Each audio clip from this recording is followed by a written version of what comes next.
Hello, aspirants. Welcome back to the UPSC podcast series Listen, Learn, and Revise with the Syllabus Coach team. So, this is the series of Indian history podcasts. We have come to the right to the lesson 9 of the Sangam Age. Friends, this is a very typical and complex lesson for many of you. So, I have prepared good notes, but it was very difficult. I have utilized not just NCRT, but I have read all the Tamil Nadu state textbooks because the Sangamage is very well explained in Tamil Nadu state textbooks. So I have read their textbooks and I have made notes from there as well as NCRT thing. So let me explain you the Sangamage.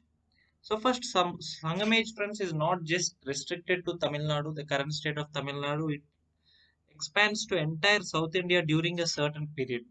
Okay, that is called as the Sangam age. The word Sangam means it's a association of poets. Okay, it's Sangam is a Sanskrit word actually. So there are three important empires which you know very well: the Cholas, Cheras, and Pandyas. These were the three kingdoms that ruled the South India. Though they were at conflict with each other for long periods of time, with respect to literary works, friends, they were fabulous. All of them contributed to the Sangam literature.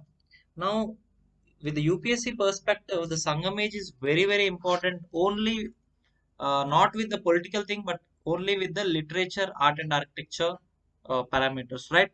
So I would be just giving you a brief introduction of the Chola, Chera, Pandya kingdoms, and then delve into major literary works of Sangam age, administration, social life, economical life, and religious life. These are the important aspects from UPSC prelims as well as mains point of view. So the Sangam age, friends, it extended for a long period of time. It is almost about 500 to 600 years, starting from 300 BC to 300 AD almost. So coming to the first one, the Cholas. So the friends, the important capital of Cholas is Kaviripatnam or Kaveri Pattanam. It is the kingdom between the Pennar and the Velar rivers. Okay, the chief center of power is Urayur. It is a place famous for cotton trade. The king who founded the city of Puhar along Kaveri river is the king Karikala. He was there during the 2nd century AD. That Puhar is present Kaveri Pattanam. The main reason for decline was due to attacks of Cheras and Pandyas. So friends, because of the Cheras and Pandyas who were simultaneously ruling other areas around the Cholas have declined later stages. The symbol of Cholas is the tiger. This is a very famous bit. Coming to Cheras. Cheras were the kings who majorly ruled the Kerala state. Okay, friends, their capital was Vanji or also called as Karur. They ruled the modern parts of Kerala and Tamil Nadu. So there are proofs that these Cheras have trade relationship extensively with Romans, especially at the Muziris port. Friends, recently this Muziris ancient port of India was identified, which can be compared to the modern Cranganore. Okay, Romans had also built an Augustus temple at this Muziris port. This is very important. There is an Augustus temple built by the Romans at Muziris. One of the greatest kings of Cheras is Senguttavan. Okay, Senguttavan is also called as the Good Chera or the Red Chera.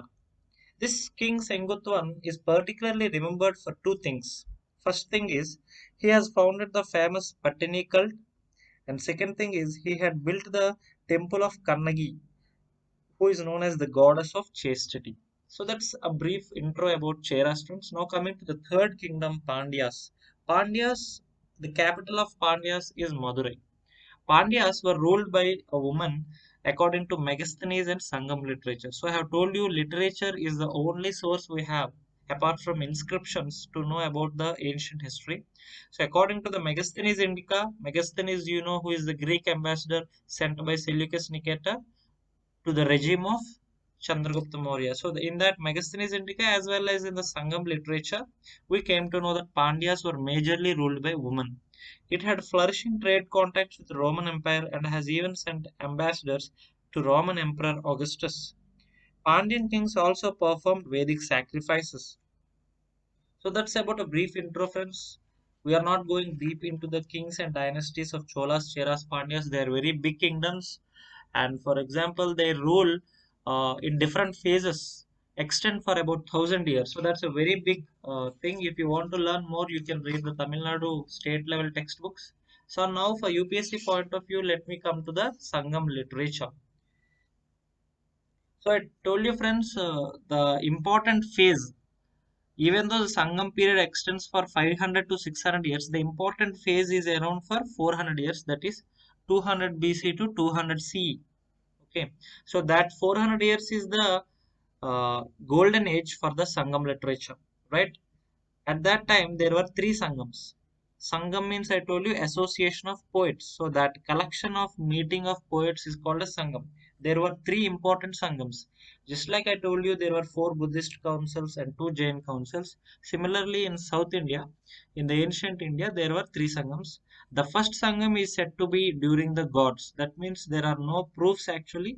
The only work is Agatyam by Saint Gatya. Okay, the venue is then Madura. It's called then Madura. It's not the present Madurai. So it was like godly thing. The chairman is believed to be Agastya. So it's more of a belief rather than a practical proof. Okay. Whereas the second and third are the sangams which we have real proofs. Okay. The first one is the second sangam literature. In the second sangam literature, there is only one work which is available at now. That is called as the Tolkappiyam. Tolkappiyam is the early Tamil grammar. Okay, it was written by Tolkappiyar. Tolkappiyar was the later chairman of the second Sangam council. Okay, so the chairman of the second Sangam is also Agastya, who is also its founder. Now coming to the third Sangam literature. Third Sangam literature, it happened somewhere around the birth of Christ. That is just like before 100 AD. Okay, it has the compilation of full Sangam literature. There we will have all the epics, poems, anthologies, etc. So the venue of it is North Madura. The chairman of the third Sangam council is called as Nakirar. So in this way, you should just have an idea. They will not ask you particulars. So you should just know that Tolkappiyam, that is the most important book of Tamil, early Tamil grammar, happened in the second Sangam literature, and Agastya is its founder. Now, before delving into the details of Sangam literature, I would want to mention there are three important characteristics of Sangam literature, friends. First one, Sangam literature is a secular literature. That is, it is not restricted to a particular religion. It is a secular. That means it's not only about religious, but also deals about the social, administrative, military, and all kinds of lifestyles of those people of South India at that point of time. So it talks of daily themes. So that's why it's called a secular literature. Second thing, it refers to the infusion of varnas into South India. So the varnashramas, the four kinds of varnas which we believed to have started in the later Vedic age, were started in the North Gangetic Plains, North India. So in the Sangam literature, it is told that the Varnas have infused into South India during this period of Sangam age, that is 200 BC to 200 CE. The third point is the Sangam literature also refers to Roman trade, Vedic worship, and agriculture. So we have specific proofs that South India has traded with Romans. South India also worship Vedic gods, and it has also done extensive agriculture before the birth of Christ only. So these are some of the proofs we have. And then coming to Sangam literature, there will be a lot of names coming. Just you listen to these names. So whenever you make a notes later, write down these words. Only when you revise 2 to 3 times, you will be able to remember them. So all these will come under the art and culture aspect. So the first one, there are two early Tamil works. They are called Tolkappiyam and Agattiyam. Okay. So Tolkappiyam means it is the early Tamil grammar which was written by Tolkappiyar. Tul means the first. The second one is Agattiyam which was written by Saint Gatya. Next one, there are 10 long poems which are called as Pattu Pattu. Okay. In that, the most important poem is believed to be Murugarru Padal by Nakkikar or Nakkirar. So these are the 10 long poems or 10 idyls which are called as Pattu Pattu. Next, the third one is Padiri Pattu, that means 8 small poems.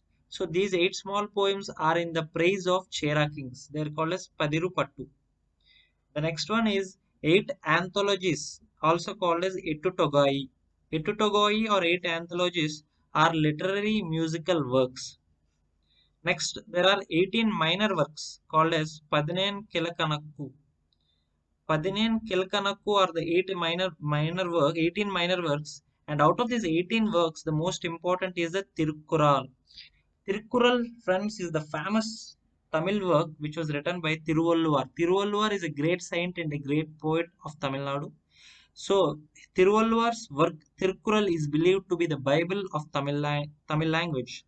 Friends, this Tirukkural is, I would say, equal to Dharmashastram plus Ardhashastram plus even Kama Sutram. That means all the lifestyle of a human from birth to death is written in this Tirukkural. That's why it's a complete holistic Bible and Gita for Tamil language. Important, this is Tirukkural written by Tiruvalluvar. And apart from these things, the Tamil or the Sangam literature has three epics. They are Silpadikaram, Manimekalai, Sivaga Sindhamani. Silpadikaram is written by Elango Avadigal. It contains good social and historical information. Manimekala is written by Satanar. And the third one, Sivaga Sindhamani, is written by Tiruttakka Deva. Actually, he is a Jain. So he writes a story about Sivaga or Jivaka. So these are the three epics, friends. I'm repeating again. Silpadikaram, Manimekalai, Sivaga Sindhamani. Friends, even if you are unable to remember these words, we have to read them such that you should at least try to relate that these are related to Sangam literature.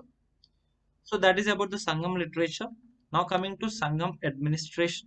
So they have a king, which is who is the center of administration, and the kingdom was divided into Mandalam or Nadu, which is called as the province.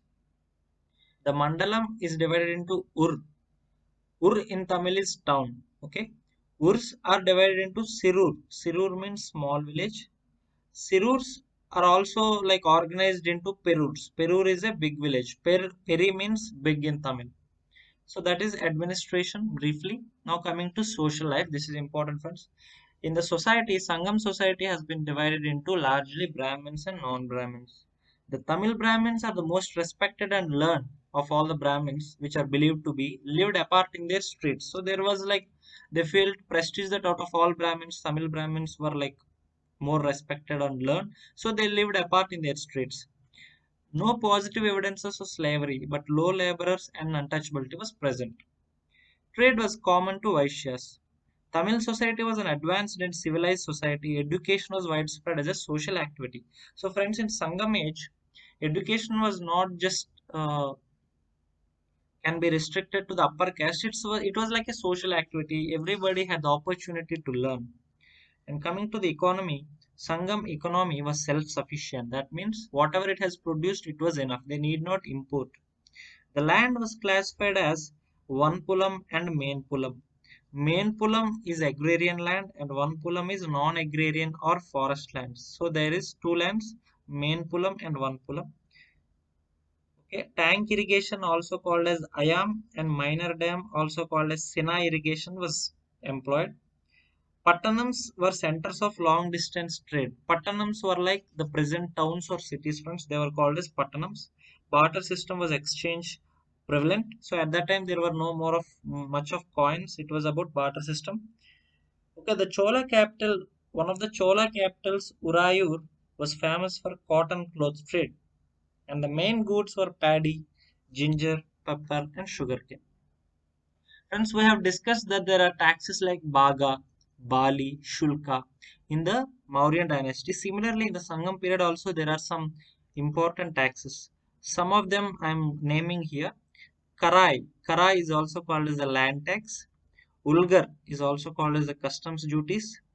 Iravu is also an extra demand or forced gift. Irai, IRAI, Irai is a tribute paid by feudatories and booty collected in war. Now coming to the last topic of Sangam age, that is the religious life. Religion was influenced by rituals and animism. Kandu, a planted log of wood, was worshipped. So it was like a wood taken from the trees that was worshipped. It was called as Kandu. Special festival in Puhar dedicated to Vedic god Indra, and Tamil deities, especially like Murugan and Koravai. Koravai is the goddess of victory. So Murugan and Koravai were widely worshipped. So that's about the brief story of Sangam age and Sangam literature, religion, society, and economy, friends. So that's the end. If you would like to learn more and if you would like to write notes for Sangam age, I would suggest you to download Tamil Nadu social science textbooks and then make a small notes within maybe 2 to 3 pages that would help you in quick revision. Thank you, friends.